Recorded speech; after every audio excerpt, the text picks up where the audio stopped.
என் உயிரினும் மேலான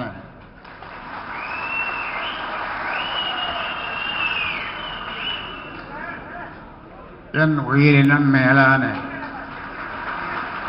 என் உயிரை விட மேலான பாட்டாளி சொந்தங்கள், இந்த சிறப்பு பொதுக்குழு கூட்டத்திற்கு தலைமை தாங்கி நடத்துகின்ற பாட்டாளி மக்கள் கட்சியினுடைய தலைவர் பசுமை நாயகர் மருத்துவர் அன்புமணி அவர்களே, முன்னிலை வகிக்கின்ற கௌரவ தலைவர் சட்டமன்ற உறுப்பினர் ஜி.கே. மணி, நம்மையெல்லாம் வரவேற்ற பொதுச் செயலாளர் வடிவேல் ராவணன், வன்னியர் சங்க தலைவர் புத்தா அருள்மொழி, பேராசிரியர் தீரன், முனைவர் சமூக முன்னேற்ற சங்கத்தினுடைய தலைவர் முனைவர் சிவபிரகாசம், பொருளாளர் திருமதி திலகபாமா, ஏ.கே. மூர்த்தி, முன்னாள் தொடர்வழித்துறை அமைச்சர் ஏ.கே. மூர்த்தி, முன்னாள் தொடர்வழித்துறை அமைச்சர் அரங்கவேலு ஐஏஎஸ், தன்ராஜ், மருத்துவர் செந்தில், வழக்கறிஞர் பாலு,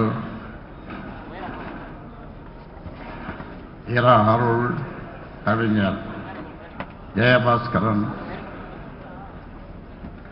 வெங்கடேசன் சட்டமன்ற உறுப்பினர், அருள் சட்டமன்ற உறுப்பினர், சிவகுமார் சட்டமன்ற உறுப்பினர், சதாசிவம் சட்டமன்ற உறுப்பினர், சக்தி கமலம்மாள், மாநில மாவட்ட மாநகர நகர பேரூர் நிர்வாகிகள், செயல் வீரர்கள் மற்றும் சிறப்பு அழைப்பாளர்கள், அவர்களின் நிர்வாகிகள்,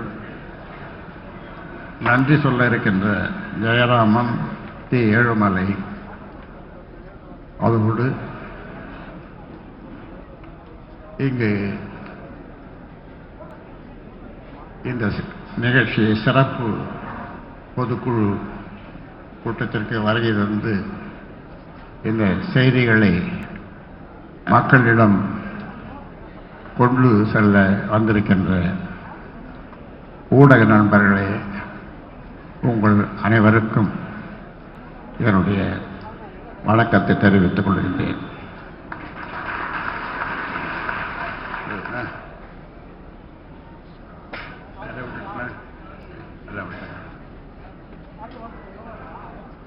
இது ஒன்று கொடுங்க. இந்த சிறப்பு பொதுக்குழு சில காரணங்களால் தாமதமாக நடந்தாலும் உரிய நேரத்தில் தேர்தல் நெருங்குகின்ற நேரத்திலே நாம் சிறப்பாக இதை நடத்தி கொண்டிருக்கிறோம். ஏனென்றால் நாம் செய்ய வேண்டிய தேர்தலுக்கு செய்ய வேண்டிய ஆயத்த பணிகளை ஓராண்டுக்கும் மேலாக நாம் செய்து கொண்டிருக்கிறோம்.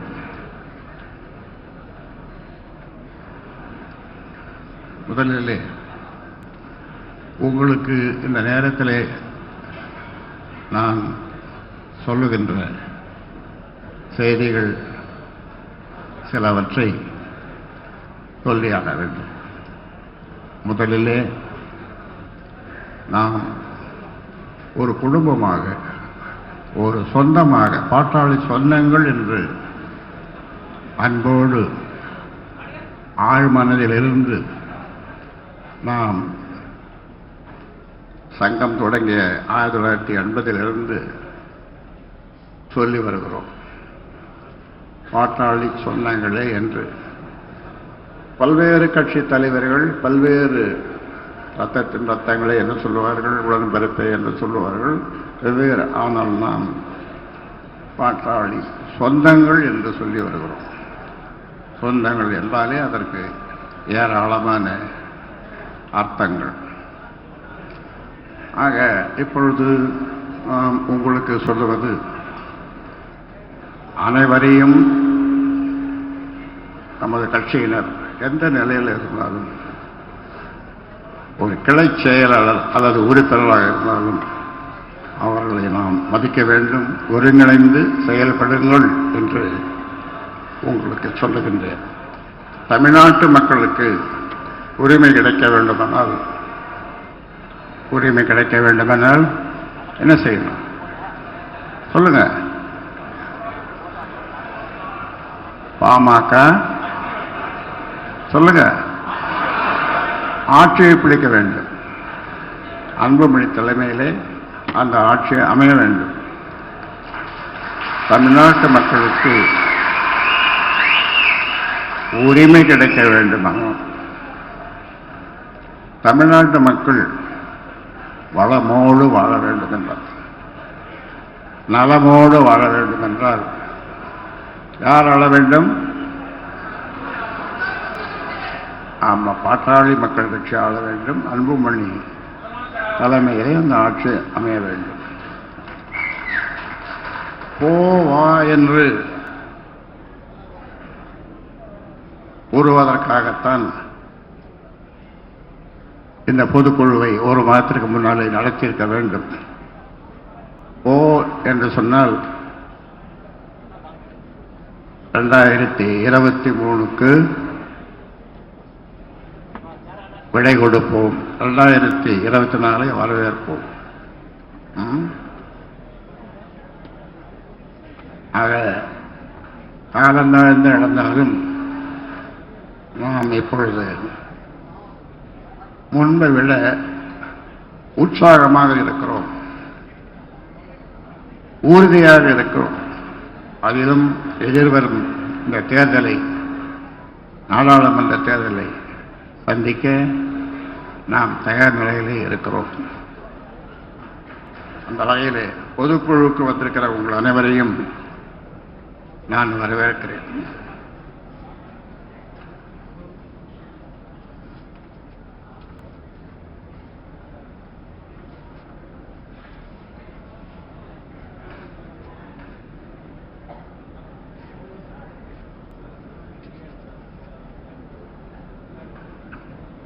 பொதுக்குழு கொஞ்சம் காலங்கடந்து நடந்தாலும் கூட நாம் தேர்தலில் நாம் பெற வேண்டிய வெற்றி எந்த வகையிலும் தாமதமாகிவிடக்கூடாது என்பதிலே நீங்கள் அனைவரும் முனைப்பாக இருக்கிறீர்கள், உற்சாகத்தோடு இருக்கிறீர்கள். ஏனென்றால் நான் திரும்ப சொல்லுகின்றேன், செய்ய வேண்டிய காரியங்கள் அனைத்தையும் நான் கடந்த ஓராண்டு காலத்திலே நான் செய்திருக்கிறோம். மக்களவை தேர்தல்களை எதிர்கொள்வது தொடர்பாக சில நாட்களில் மட்டும் மொத்தம் 14 மக்களவை தொகுதிகளைச் சேர்ந்த பாமக நிர்வாகிகளை அரசியல் பயிலரங்கத்துக்கு அல்ல, என் வீட்டிற்கு, தயலாபுர தோட்டத்தில் உள்ள என் வீட்டிலேயே அழைத்து பேசியிருக்கிறேன். ஒவ்வொரு தொகுதியிலிருந்தும் 200க்கும் மேற்பட்ட நிர்வாகிகள் அந்த கூட்டத்தில் கலந்து கொண்டிருக்கிறார்கள். எங்க சத்தம் வருது? குமாரசாமி ஃபார்முலா, பாலக்காடு ஜோதிடர் கூறிய கணிப்பு, அப்புறம் என்னுடைய ஃபார்முலா என்ன சொல்லுங்க பாப்போம்.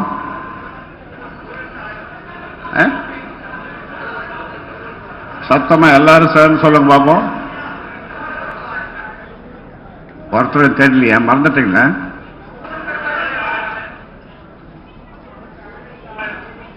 ஆயிரம் பெருக்கல் 100 இப்ப எவ்வளவு? ஒரு சட்டமன்ற தொகுதியில் 1 லட்சம்.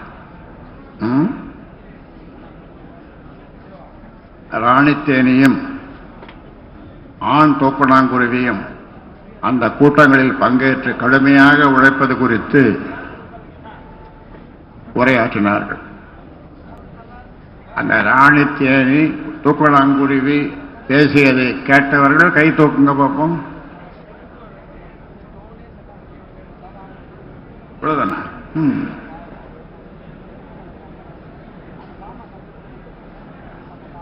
தேர்தலுக்கு அதாவது என்ன பேசினாங்க ராணித்தேனி? எங்க சத்தம் வருது? எங்க சத்தம் வருதுப்பா? கேக்குதா? மைக் சத்தம் கேக்குதா? அப்ப சொல்லுங்களேன். இப்ப கம்முனு ஏம்பா தம்பி சத்த கேட்கலையா? சைலண்டா இருக்கீங்க சொல்லப்பா. ஐயா கேக்குறாங்க. இப்ப கேக்குதா? கேக்குதா இல்லையா? ஐயா சவுண்ட் கேப்பா. கேக்குதா? கேக்குதா? கேக்குது. சரி. 90 நாட்கள் உயிர் வாழும் தேனீக்கு ராணித்தேனி பேசினதை நீங்க கேட்டீங்க. ஓரறிவு உள்ள பூச்சி இனத்தை சேர்ந்த அது பேசினதை நீங்க கேட்டீங்க. 18 நாள்லயே ஒரு கூடு கட்டின துக்குளங்குருவி அது பேசுறத கேட்டீங்க.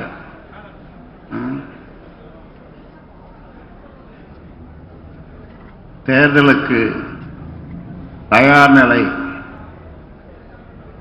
யார் முதலிடத்தில்? யார் முதலிடத்தில்? யார் முதலிடத்தில்? சத்தமா சொல்லுங்க. அப்படி சொல்லுங்க. முதலிடத்தில் பாமக.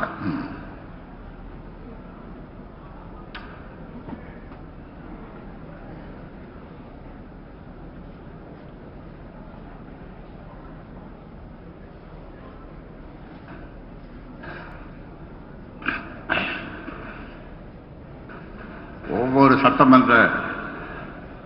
சட்டப்பேரவை தொகுதியிலும்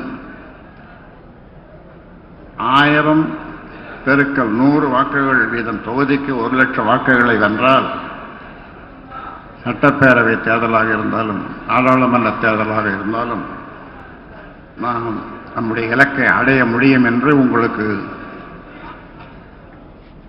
பாடம் எடுத்தேன். மாவட்ட செயலாளர்கள், ஒன்றிய செயலாளர்கள் மற்றும் பல்வேறு பிரிவுகளின் நிர்வாகிகள் கடுமையாக உழைத்தார். வரும் மக்களவைத் தேர்தலில் பாலக்காடு ஜோசியர் எத்தனை தொகுதியில் சொன்னார்?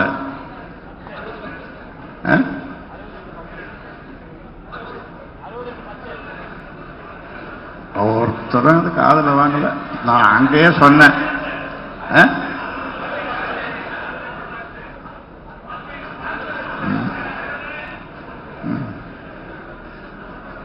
சொன்னதை காதல வாங்கி அங்க கேட்லயே விட்டு வந்துட்டீங்களா? எங்க அந்த கூட்டத்துக்கு வந்தவங்க தானே நீங்க?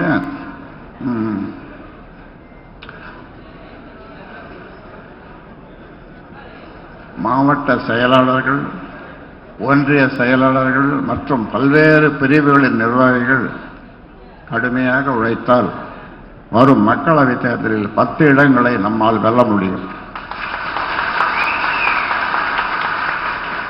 அடுத்து வரும் சட்டப்பேரவை தேர்தலில் 60க்கு மேற்பட்ட இடங்களையும் நம்மால் கைப்பற்ற முடியும். 2024 மக்களவைத் தேர்தலில் யாருடன் கூட்டணி என்பதையெல்லாம் நான் பார்த்துக் கொள்ளுகிறேன்.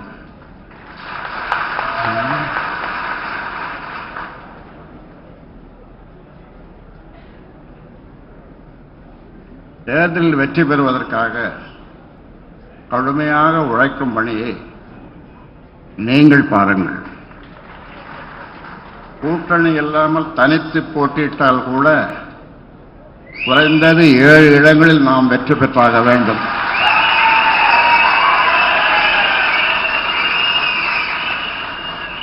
ஆனால் உங்கள் விருப்பப்படி உங்கள் அனைவரின் விருப்பப்படி தனித்து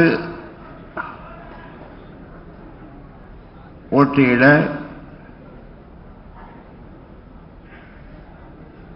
இப்பொழுது நாம் தயாராக இல்லை.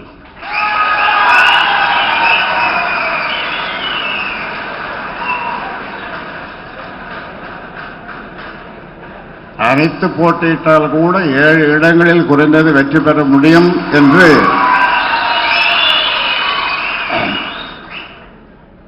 சொல்ல முடியுமா? இல்லை.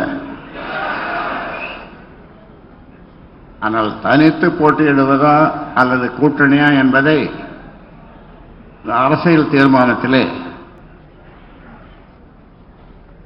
படிப்பார். அரசியல் தீர்மானத்தை நம்முடைய கௌரவ தலைவர் படிப்பார்.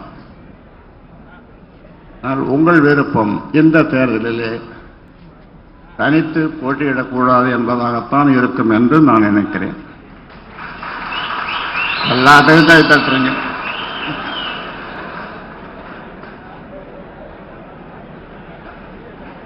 பாட்டாளி மக்கள் கட்சியினுடைய நிர்வாகிகள் கடுமையாக உழைக்கிறார்கள். இந்த வெற்றி இலக்கை அடைந்து விடுவோம் என்ற நம்பிக்கை எனக்கு உள்ளது.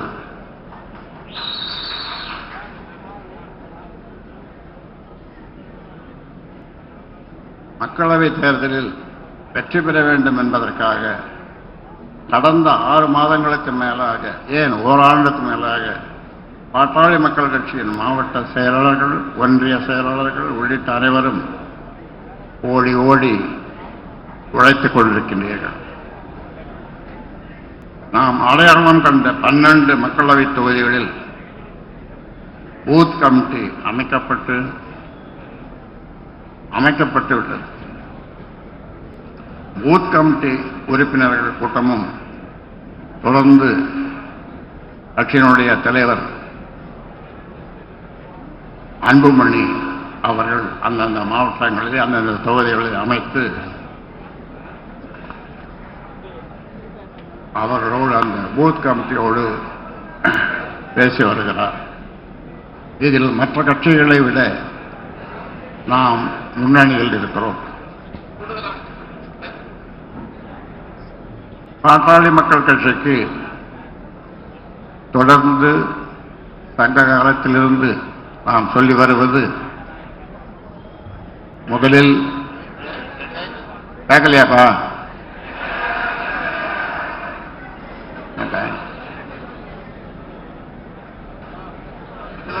இங்க பிரச்சனை இல்லை.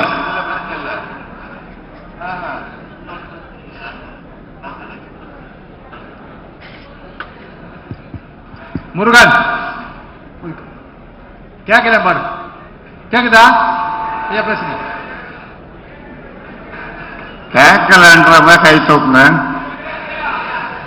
கேட்கலையா?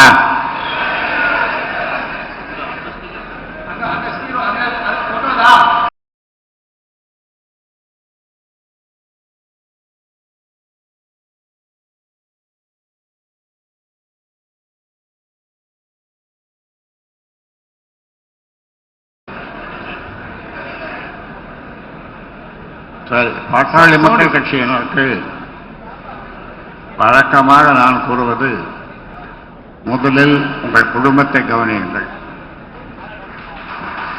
உங்கள் குடும்பத்தினருக்கு சோறு போட ஏதாவது ஒரு தொழில் செய்யுங்கள். 3வது கட்சியை வளருங்கள் என்று 1980 சங்கம் தொடங்கிய காலத்திலிருந்து நான் சொல்லி வருகிறேன். குடும்பம் முதலிலே, தொழில், பிறகு 3வதாக கட்சி என்று சொல்லி வருகிறேன். ஆனால் கடந்த 6 மாத காலமாக பாட்டாளி சொந்தங்களாகிய நீங்கள் குடும்பத்தை மறந்து, தொழிலை மறந்து முழு நேர கட்சி வேலையை செய்து வருகின்றீர்கள். அதற்காக உங்களை வெகுவாக பாராட்டுகிறேன். கேக்குதா? நீங்கள் கட்சி வளர்ச்சிக்காக ஓடிக்கொண்டே இருக்கிறீர்கள். தேர்தல் முடியும் வரை இதே நிலையை தொடரவும் நீங்கள் சபதம் ஏற்றிருக்கின்றீர்கள்.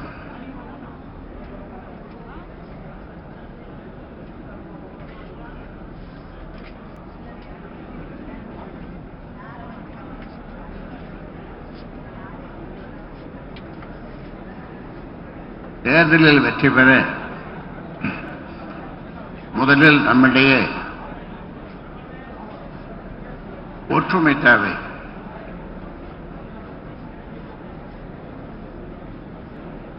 அதாவது இது குழுவாக பிரிந்து இந்த குழு இத்தனை குழு இருக்குது ஒரு மாவட்டத்தில் என்று சொல்லாமல்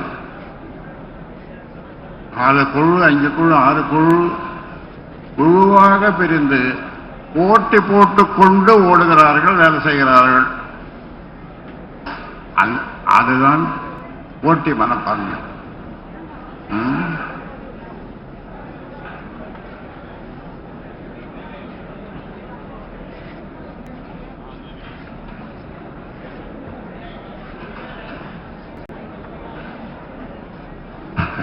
எல்லாரும் கேட்கலப்பா, கேட்கலையா?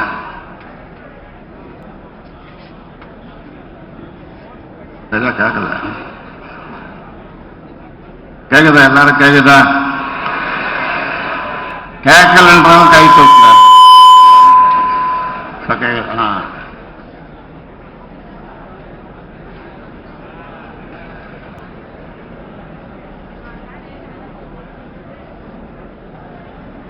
வன்னியர் சங்கத்தையும் பாட்டாளி மக்கள் கட்சியையும் நான் தொடங்கிய போது நான் தான் கீழ்நிலை நிர்வாகிகளையும் தொண்டர்களையும் தேடிச் சென்றேன். எவரும் என்னை தேடி வர வேண்டும் என்று நினைத்தது கிடையாது. இப்போதுள்ள நிர்வாகிகள் இதை மனதில் கொள்ள வேண்டும். அதோடு உங்களுக்கு விசால மனம் வேண்டும்.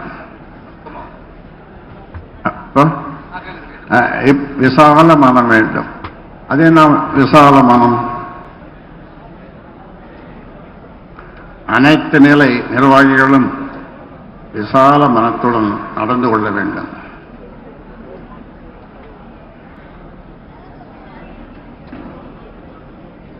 நம்முடைய மனச்சாட்சிக்கு அஞ்ச வேண்டும்.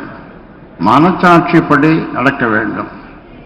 பாட்டாளி மக்கள் கட்சியின் நிர்வாகிகளுடன் நான் தொடர்ந்து உரையாடி வருகிறேன். உங்கள் ஊருக்கு வந்து நிகழ்ச்சிகளில் பேசியிருக்கிறேன். நீங்கள் தயலாபுரம் தோட்டத்திற்கு வந்தபோது உங்களுடன் உரையாடி இருக்கிறேன். ஆனால் நான் இங்கு உரையாடவில்லை. உங்களோடு நான் உரையாடவில்லை. உங்கள் மனச்சாட்சியோடு தான் உரையாடுகிறேன்.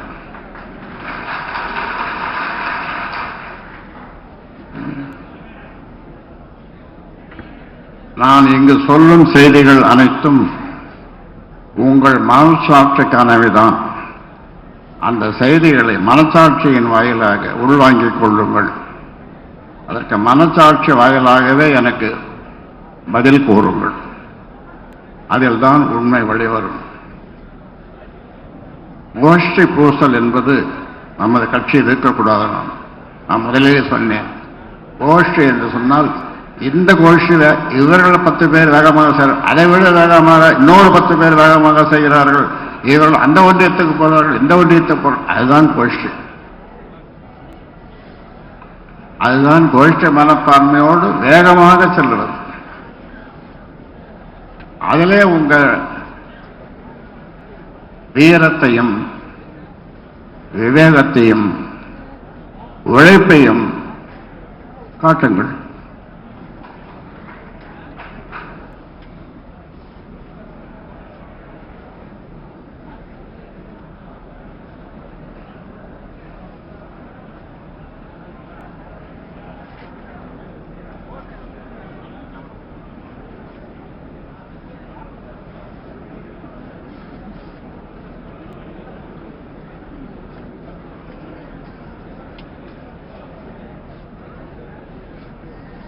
இந்த சில நேரங்களில் நான் நினைப்பதுண்டு,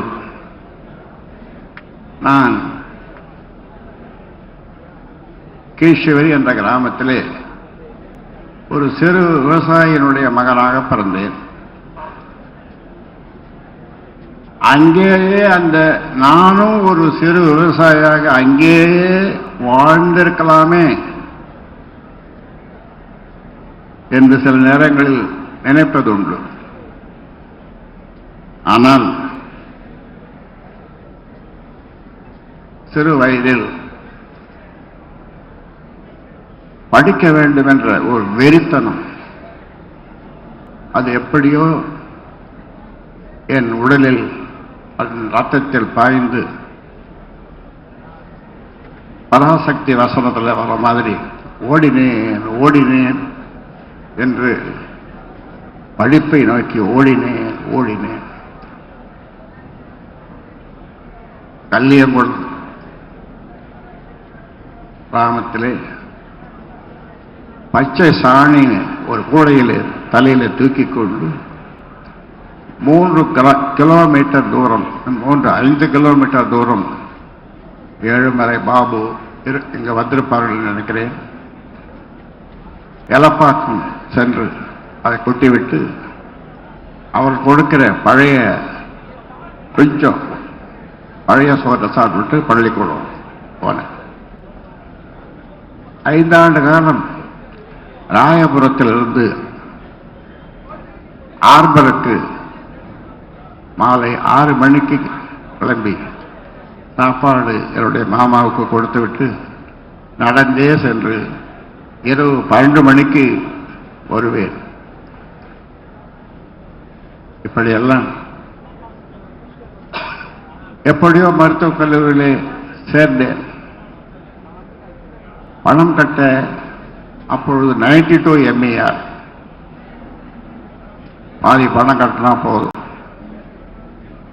பணம் இல்லாதனாலே நான் சவுகார்பேட்டையிலே இருக்கிற வீடுகளிலே போய் சென்சஸ் எடுத்தேன் மத்திய அரசாங்கத்தின் சார்பாக. அதிலே வந்த வருமானத்தை கொண்டு ஃபீஸ் கட்டினேன். அதன் பிறகும் ஃபீஸ் கட்ட முடியவில்லை. தஞ்சாவூர் மெடிக்கல் காலேஜிலே ஒரு நண்பர் இருந்தார். சரி, அவரை பார்க்க சென்றேன். அவர் கல்லூரிக்கு சென்று விட்டார், மருத்துவக் கல்லூரியில். நான் அப்பொழுது சீறி பாய்ந்து வந்த காவிரி நதியிலே தற்கொலை செய்து கொள்ளலாம் என்று முடிவுக்கு திட்டு பாய போகும்போது என் முன்னாலே என்னுடைய தாய் வந்து என்னை தடுப்பது போன்று ஒரு நினைப்பு. பின்வாங்கி மறுபடியும் எப்படியோ தொடர்ந்தேன். விடுதியிலிருந்து லயோலா கல்லூரி வரைக்கும் நடந்தே சென்றேன். ஆக இதெல்லாம் செய்வதனாலே நான் அற்றானேன். இன்னும் மேல் படிப்பு படித்திருக்கலாம், பல மருத்துவமனைகளை உருவாக்கியிருக்கலாம், மருத்துவ சாம்ராஜ்யத்தையே உருவாக்கியிருக்கலாம் தமிழ்நாட்டிலே. ஆனால் இந்த ஊமை ஜனங்களுக்கு நான் மருத்துவர் ஆன பிறகு இந்த மக்களை பார்க்கும் பொழுது இந்த ஊமை ஜனங்களுக்காக நாம் இதையெல்லாம் விட்டுவிட்டு உழைக்க வேண்டும் என்ற எண்ணத்திலே உழைத்தேன். 85,000 கிராமங்களுக்கு சென்றேன். இது போன்ற மேடைகள் இல்லை. ஆடுகின்ற ஒரு ஸ்டூல் இப்படி அப்படி ஆடும். அந்த ஸ்டூல் மேல ஏறிட்டு ஒரு அரிக்கன் விளக்க, அதுதான் வெளிச்சம், அதிலே நின்று பேசுவேன். மதியம் சாப்பாடு எனக்கு 5 மணிக்கு கொடுப்பார்கள். இரவு சாப்பாடு அதிகாலை 3 மணிக்கு கொடுப்பார்கள். இதெல்லாம் உங்களுக்கு தெரிஞ்சிருந்தா, இருந்தாலும் இன்றைக்கு சொல்லுவதற்கு காரணம் இப்படியெல்லாம் ஐயா பாடுபட்டிருக்காரு, நாமும் பாடுபட வேண்டும், உழைக்க வேண்டும், வெற்றி பெற வேண்டும் என்று நினைப்பதற்காகத்தான் இதையெல்லாம் பழைய கதையை உங்களுக்கு சொல்லுகிறேன்.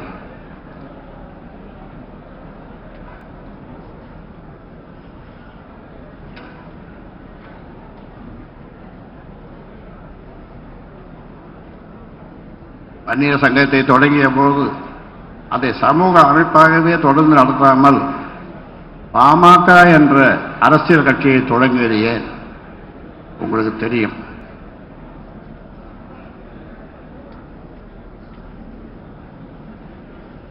கூட்டணி சேராமல் அப்பொழுது தனித்தே போட்டியிட்டிருந்தால் பாட்டாளி மக்கள் கட்சி இன்றைக்கு ஆட்சியை பிடித்து உயர்நிலைக்கு வந்திருக்கும். இது பழைய செய்தி. ஆனால் இன்றைக்கு அது இப்பொழுது சாத்தியமில்லை. ஆனால் வருகின்ற சட்டப்பேரவை தேர்தலிலே அது சாத்தியமாகும்.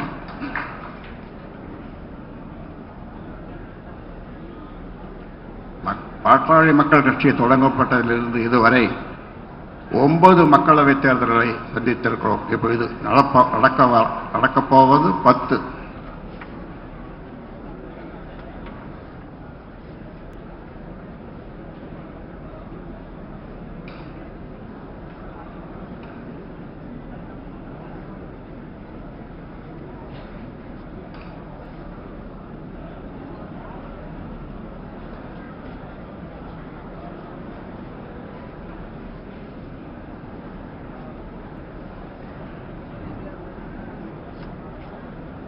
இடஒதுக்கீட்டுக்காக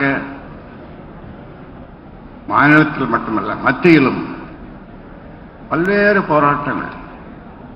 போராட்டமே என்னுடைய வாழ்க்கை. போராடுவது என் குணம். போராட்டமே என் வாழ்க்கை, போராடுவது என் குணம்.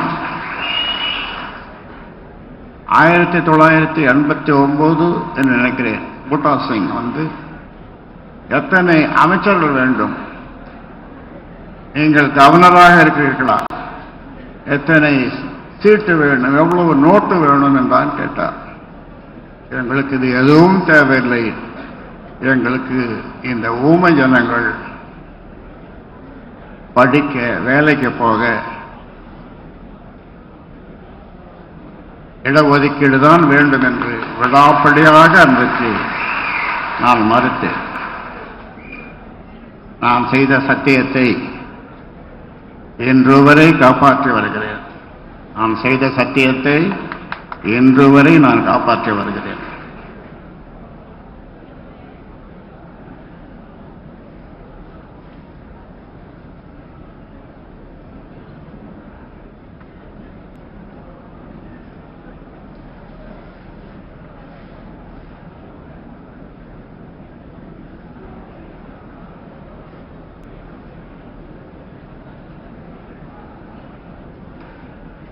அது விடுங்க. ரெண்டாவது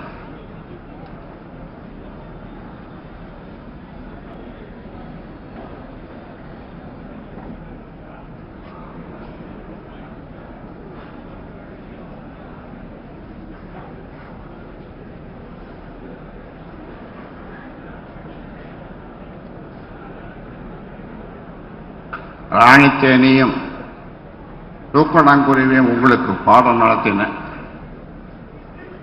அறிவியலும் தொழில்நுட்பமும் வளராத காலத்திலேயே நாங்கள் மின்னல் வேகத்தில் நவீன வசதிகளுடன் தேன்கூட்டை கட்டினோம், குருவிக்கூட்டை அமைத்தோம். ஆனால் அப்போது உங்களுக்கு ரேடியோ தொடங்கி தொலைக்காட்சி, செல்பேசி, மின்னஞ்சல் உள்ளிட்ட தொலைத்தொடர்பு கருவிகளும், முகநூல், வாட்ஸ்அப், ட்விட்டர், இன்ஸ்டாகிராம் உள்ளிட்ட சமூக ஊடகங்களும் இப்போது உள்ளன. இவற்றையெல்லாம் பயன்படுத்தி ஓரறிவு உயிரினங்களான எங்களை விட நீங்கள் சிறப்பாக உழைக்கலாமே என்று ராணித்தேனியும் தூக்கணாங்குருவியும் உங்களை கேட்டன. கேட்டாங்களா? கேட்டாங்க. உங்க காதல விழுந்ததா? இது இல்லை. ராணித்தேனியும் 90 நாட்கள் உயிர் வாழ்கின்ற அந்த பூச்சி இனத்தைச் சேர்ந்த ஓரறிவு உள்ள தேனி 18 நாள்லயே கூடு கட்டுற தூக்கணாங்குருவி. கேட்டாங்களா? நீங்க கேட்டீங்களா? ஒருத்தரும் வாய் தருவாங்க.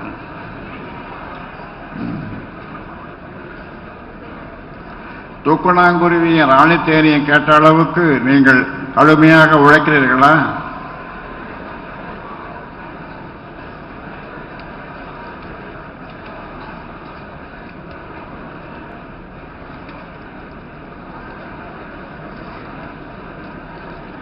எனக்கு வயசு 85. எனக்கு வயசு 85.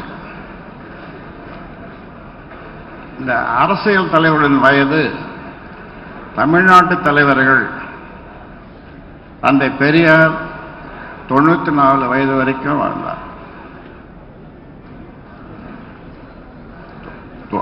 அந்த வயதிலேயும் அவருக்கு மூத்திர கோளாறு. இந்த மூத்திர சட்டியை கையிலே வைத்துக் கொண்டு படிக்க முடியல. கண்ணு சரியா தெரியல. ஒரு லென்ஸை வச்சு படிப்பார். அந்த கடைசி கூட்டத்திற்கு நான் திண்டிவனத்திற்கு வந்தார் பெரியார். நான் அந்த கூட்டத்திற்கு போனேன். அம்மா கூட சொன்னாங்க, நானும் வரேன், பார்க்கணும் பெரியார். அப்படியெல்லாம் 94 வயது வரைக்கும் அவர் பொது வாழ்க்கையிலே தன்னை இணைத்துக் கொண்டார். கலைஞர் அவர்கள் திமுக தலைவராக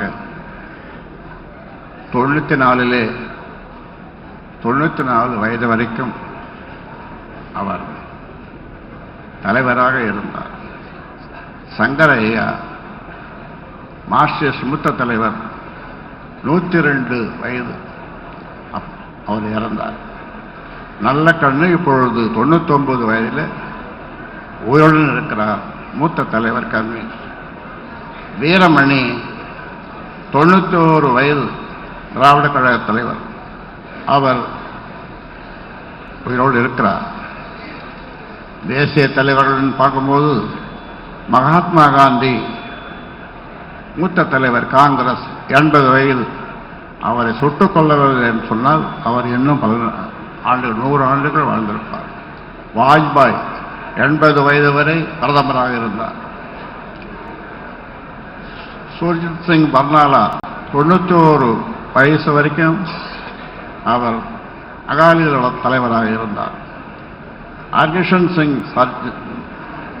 சுர்ஜித் சிங் 92 வயது வரைக்கும் இருந்தார். இறப்பு. மார்க்சிஸ்ட் கொள்கையாளர். மன்மோகன் சிங் இப்போ எவ்வளவு இருக்கிறார், முன்னாள் பிரதமர், இப்பொழுது நாடாளுமன்ற மேலவை உறுப்பினராக இருக்கிறார். தேவகவுடா 90 வயசு, இப்போது உயிருடன் இருக்கிறார். இப்போ எம்பி, முன்னாள் பிரதமர், மதச்சார்பற்ற ஜனதாதள். அத்வானி முன்னாள் துணை பிரதமர், 91 வயசு, உயிருடன் இருக்கிறார். பன்னாட்டு தலைவர்கள் ஜோ பைடன் 82 வயசு, உயிருடன் இருக்கிறார். அமெரிக்க அதிபர். அவர் வருகின்ற தேர்தலிலும் போட்டியிடப் போகிறார். அப்படித்தான் அவருக்கு 86 வயசு ஆகும். வால்பையா 91 வயசு, காமரூன் அதிபர், உயிருடன் இருக்கிறார். முகமது அப்பாஸ் 89 வயசு, உயிருடன் இருக்கிறார். பாலஸ்தீன் அதிபர். சல்மான் பின் அப்துல் அஜீஸ் 89 வயசு, உயிரோடு இருக்கிறார். சவுதி அரேபிய மன்னர். போப் பிரான்சிஸ் போப்பாண்டவர் 88 வயசு, உயிருடன் இருக்கிறார். ஹெரால்ட் நார்வே மன்னர் 87 வயசு, உயிருடன் இருக்கிறார். அலிகாமேனி 85 வயசு, உயிருடன் இருக்கிறார். Supreme leader Iran.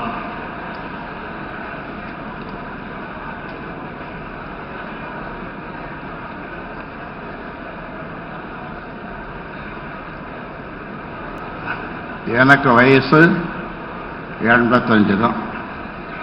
ஐயா 100 ஆண்டு காலம் வாழல. கைத்தட்டி ஒரு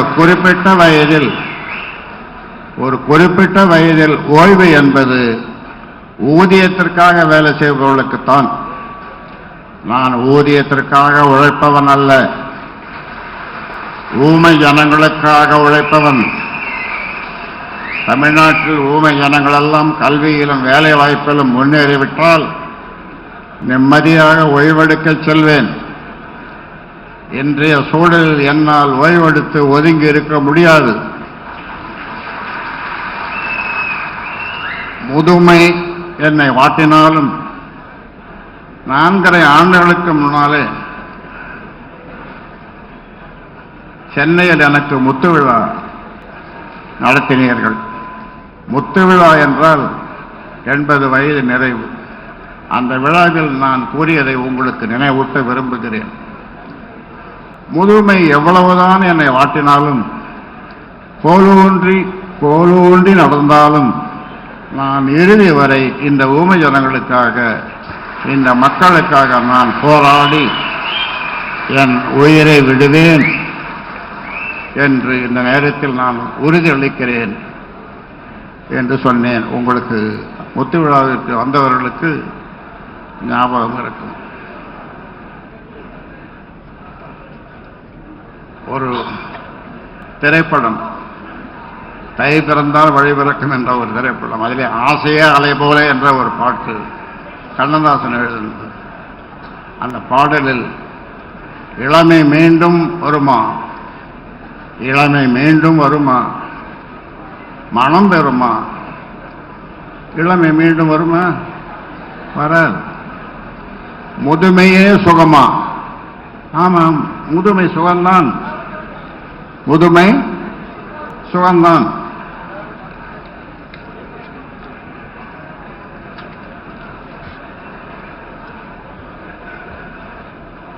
மக்களுக்காக உழைப்பது என்று வந்துவிட்டால் அதில் வயதுக்கு இளமில்லை.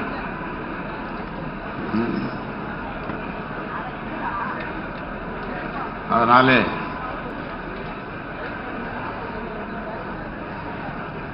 இந்த ஊமை ஜனங்களுக்காக இப்பொழுது கூட இந்த வயதிலே தமிழக முதல்வரை பார்த்து கட்சியினுடைய தலைவர் அன்புமணி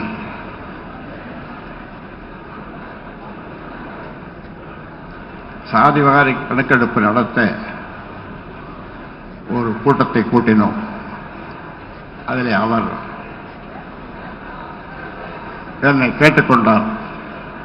முதல்வரை போய் நீங்கள் பாருங்கள் என்று என்னை கேட்டுக்கொண்டார். முதல்வரை போய் பார்த்தேன். கோட்டையில் 35 நிமிடங்கள் அவர்களுக்கு சாதிவாரி கணக்கெடுப்பை பற்றியும் 10.5 விழுக்காடு அதை பற்றியும் பேசினேன்.